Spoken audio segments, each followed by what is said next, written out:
Assalamualaikum warahmatullahi wabarakatuh. Rekan-rekan semuanya, saya Fitri Khairur Rizki dengan NPM 241050021 akan membawakan sebuah materi yang berjudul Teori-teori belajar. Sebelum memasuki materi pertama-tama, kita harus memahami definisi apa itu teori-teori pembelajaran atau definisi dari teori belajar. Teori belajar adalah sekumpulan prinsip atau konsep yang digunakan sebagai acuan bagi guru dalam memberikan pembelajaran dan pendekatan materi kepada peserta didik. Dengan memahami teori-teori belajar, guru dapat menyesuaikan metode pembelajaran yang sesuai dengan karakteristik peserta didik. Oleh karena itu wajib bagi guru untuk memahami teori-teori belajar. Menurut para ahli, teori belajar dikelompokkan menjadi 4 kategori, yakni teori behavioristik, kognitif, konstruktif, dan humanistik. Yang pertama yaitu teori behavioristik. Teori belajar behavioristik adalah teori belajar yang mengedepankan perubahan perilaku peserta didik sebagai hasil proses pembelajaran. Terjadinya perubahan tingkah laku diakibatkan oleh adanya interaksi antara stimulus dan respon. Teori belajar ini berorientasi pada perilaku yang lebih baik. Hukum-hukum pada teori behavioristik. Hergenhan dan Matthew menyatakan bahwa teori belajar ini mencakup 4 hukum, yaitu sebagai berikut. 1. Hukum kesiapan. Hukum kesiapan berarti bahwa kegiatan pembelajaran akan memberikan hasil yang diinginkan jika ada kesiapan yang baik. Kesiapan di sini mencakup kesiapan pendidik maupun peserta didik. Yang kedua, yaitu hukum latihan. Hukum latihan memiliki arti bahwa semakin banyak latihan, semakin besar peluang untuk berhasil. Artinya, kegiatan-kegiatan pembelajaran akan berhasil jika peserta didik dibiasakan untuk latihan secara kontinu dan terukur. Yang ketiga yakni hukum efek. Hukum efek berarti bahwa efek yang dirasakan oleh peserta didik setelah belajar akan memotivasi dirinya untuk terus belajar. Contohnya, seorang peserta didik mendapat hadiah berupa buku paket matematika karena berhasil mendapatkan nilai sempurna di ujian tulis matematika. Efek yang dirasakan adalah bangga dan bahagia. Efek itu diharapkan bisa memotivasi peserta didik tersebut untuk terus belajar. Yang keempat yaitu hukum sikap. Hukum sikap berarti sikap yang terbentuk setelah melakukan pembelajaran. Perubahan sikap dipengaruhi oleh hal-hal yang ia dapatkan selama kegiatan pembelajaran berlangsung. Memasuki pembahasan selanjutnya tentang teori behavioristik, yakni ciri-ciri teori behavioristik. Teori belajar ini dianggap sudah kuno oleh sebagian kalangan. Namun, sampai saat ini teori ini masih sering digunakan di Indonesia. Memangnya, apa ciri yang membedakan teori ini dengan teori belajar yang lain? 1. Mengutamakan pengaruh lingkungan. 2. Hasil pembelajaran fokus pada terbentuknya perilaku yang diinginkan. 3. Mementingkan pembentukan reaksi atau respon. 4. Bersifat mekanistis atau dilakukan dengan mekanis tertentu, misalnya meminta maaf. 5. Menganggap latihan itu adalah hal yang penting dalam proses pembelajaran. Kelebihan dan kekurangan teori behavioristik. Kelebihan. Peserta didik dibiasakan untuk latihan dan praktik yang di dalamnya memuat unsur kecepatan, spontanitas, kelenturan, refleks, dan daya tahan. Mampu mendorong peserta didik untuk berpikir linier dan konvergen. Memudahkan peserta didik untuk mencapai suatu target tertentu dalam pembelajaran. Kekurangan. Membatasi kreativitas, produktivitas, dan imajinasi peserta didik. Pembelajaran hanya berpusat pada guru, sehingga peserta didik terkesan pasif. berpotensi menimbulkan hukuman verbal dan fisik, seperti memberi hukuman peserta didik yang melanggar aturan atau bahkan menyimpang.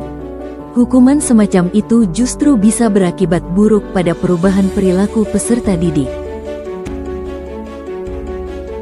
Timbul kesulitan untuk menjelaskan kondisi belajar yang kompleks karena hanya beracuan pada stimulus dan respon. Teori kognitif. 1. Pengertian kognitif. Kognitif adalah semua aktivitas mental yang membuat suatu individu mampu menghubungkan, menilai, dan mempertimbangkan suatu peristiwa, sehingga individu tersebut mendapatkan pengetahuan setelahnya. Kognitif ini erat sekali dengan tingkat kecerdasan seseorang. Contoh kognitif bisa ditunjukkan ketika seseorang sedang belajar, membangun sebuah ide, dan memecahkan masalah. 2. Pengertian menurut para ahli. Menurut Williams dan Susanto, yaitu cara individu bertingkah laku, bertindak, dan cepat lambatnya individu saat memecahkan masalah yang sedang dihadapi. Menurut Neisser, yaitu perolehan, penataan, dan penggunaan pengetahuan. Menurut Gagner, yaitu proses internal yang terjadi di dalam pusat susunan saraf ketika manusia sedang berpikir. Menurut Drever, yaitu istilah umum yang melingkupi metode pemahaman, yakni persepsi, penilaian, penalaran, imajinasi, dan penangkapan makna. Menurut Piaget, yaitu bagaimana anak beradaptasi dan menginterpretasikan objek dan kejadian-kejadian di sekitarnya. 3. Teori belajar kognitif. Teori belajar kognitif adalah teori belajar yang mementingkan proses belajar daripada hasilnya. Teori ini menyatakan bahwa pada proses belajar, seseorang tidak hanya cenderung pada hubungan antara stimulus dan respon, melainkan juga bagaimana perilaku seseorang dalam mencapai tujuan belajarnya. 4. Prinsip teori belajar kognitif. Prinsip teori belajar kognitif dalam pembelajaran adalah sebagai berikut. Proses belajar lebih penting daripada hasil. Persepsi dan pemahaman dalam mencapai tujuan belajar menunjukkan tingkah laku seorang individu. Materi belajar dipisahkan menjadi komponen kecil, lalu dipelajari secara terpisah. Keaktifan peserta didik saat pembelajaran merupakan suatu keharusan. Pada kegiatan belajar, dibutuhkan proses berpikir yang kompleks. Pembahasan selanjutnya yaitu teori humanistik. Teori humanistik berangkat dari aliran humanisme sebagai reaksi atas aliran behaviorisme. Teori belajar ini berusaha memahami perilaku belajar dari sudut pandang pelakunya, bukan dari sudut pandang pengamatnya. Uno, 2006. Dalam teori belajar humanistik, belajar dianggap berhasil jika si pelajar memahami lingkungannya dan dirinya sendiri. Peserta didik dalam proses belajarnya harus berusaha agar secara lambat laun mampu mencapai aktualisasi diri dengan sebaik-baiknya. Teori belajar menurut para ahli humanistik. 1. Teori belajar Benjamin S. Bloom dan Krathwohl. Belajar menurut Bloom dan Krathwohl merupakan proses perkembangan kemampuan yang mencakup 3 ranah, yakni kognitif, afektif, dan psikomotor. Rianto, 2000. Selanjutnya, Bloom dan Krathwohl menunjukkan tentang kemampuan-kemampuan dasar dari 3 ranah tersebut yang lebih dikenal dengan taksonomi Bloom untuk dikembangkan dalam diri peserta didik melalui proses pembelajaran.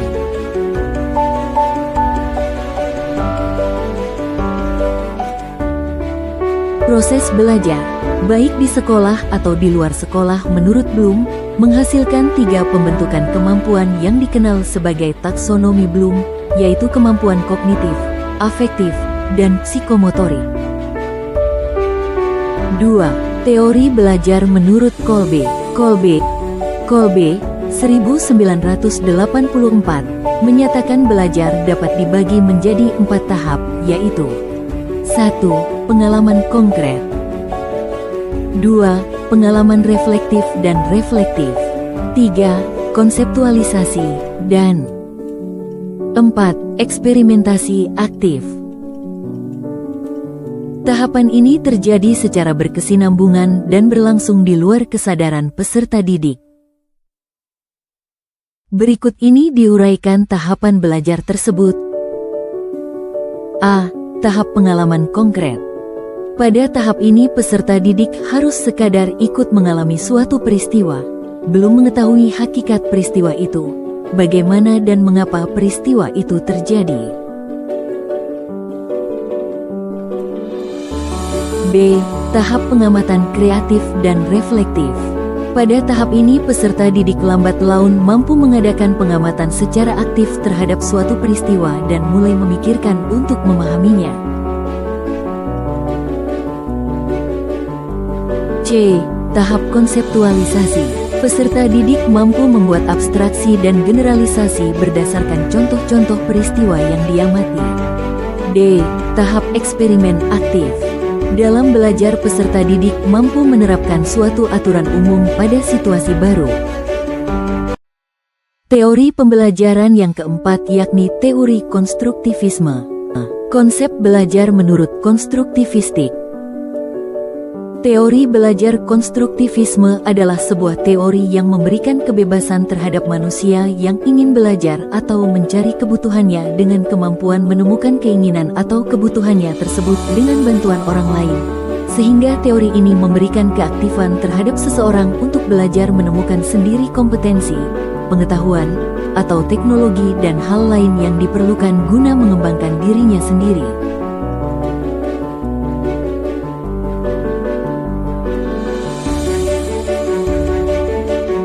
Konstruksi pengetahuan menurut L.E.V. Vygotsky, tahun 1896 sampai tahun 1934. Teori belajar konstruktivistik merupakan teori belajar yang dipelopori oleh Lev Vygotsky. Teori belajar ko-konstruktivistik atau yang sering disebut sebagai teori belajar sosiokultur merupakan teori belajar yang titik tekan utamanya adalah pada bagaimana seseorang belajar dengan bantuan orang lain dalam suatu zona keterbatasan dirinya, yaitu zona proximal development (ZPD) atau zona perkembangan proksimal dan mediasi, di mana anak dalam perkembangannya membutuhkan orang lain untuk memahami sesuatu dan memecahkan masalah yang dihadapinya. Vygotsky berpendapat bahwa menggunakan alat berpikir akan menyebabkan terjadinya perkembangan kognitif dalam diri seseorang. Yuliani, 2005/44, secara spesifik menyimpulkan bahwa kegunaan alat berpikir menurut Vygotsky adalah membantu memecahkan masalah. Alat berpikir mampu membuat seseorang untuk memecahkan masalahnya. Kerangka berpikir yang terbentuklah yang mampu menentukan keputusan yang diambil oleh seseorang untuk menyelesaikan permasalahan hidupnya.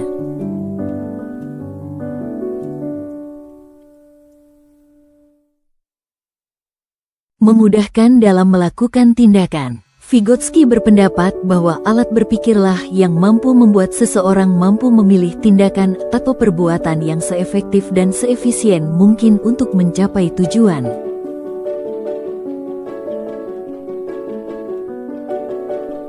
Tiga, memperluas kemampuan. Melalui alat berpikir, setiap individu mampu memperluas wawasan berpikir dengan berbagai aktivitas untuk mencari dan menemukan pengetahuan yang ada di sekitarnya. 4. Melakukan sesuatu sesuai dengan kapasitasnya. Semakin banyak stimulus yang diperoleh, maka seseorang akan semakin intens menggunakan alat berpikirnya dan dia akan mampu melakukan sesuatu sesuai dengan kapasitasnya. Demikianlah penjelasan mengenai berbagai teori belajar, mulai dari behaviorisme, kognitivisme, konstruktivisme, hingga teori sosiokultural Vygotsky. Setiap teori memiliki pendekatan dan kontribusi tersendiri dalam dunia pendidikan, yang dapat digunakan sesuai dengan kebutuhan dan konteks pembelajaran. Dengan memahami teori-teori ini, diharapkan kita sebagai pendidik maupun pembelajar dapat menerapkan strategi belajar yang lebih efektif, serta menciptakan lingkungan belajar yang mendukung perkembangan potensi peserta didik secara optimal. Terima kasih telah menyimak video ini. Jangan lupa untuk terus belajar, berpikir kritis, dan berbagi ilmu. Sampai jumpa di video pembelajaran selanjutnya. Wassalamualaikum warahmatullahi wabarakatuh.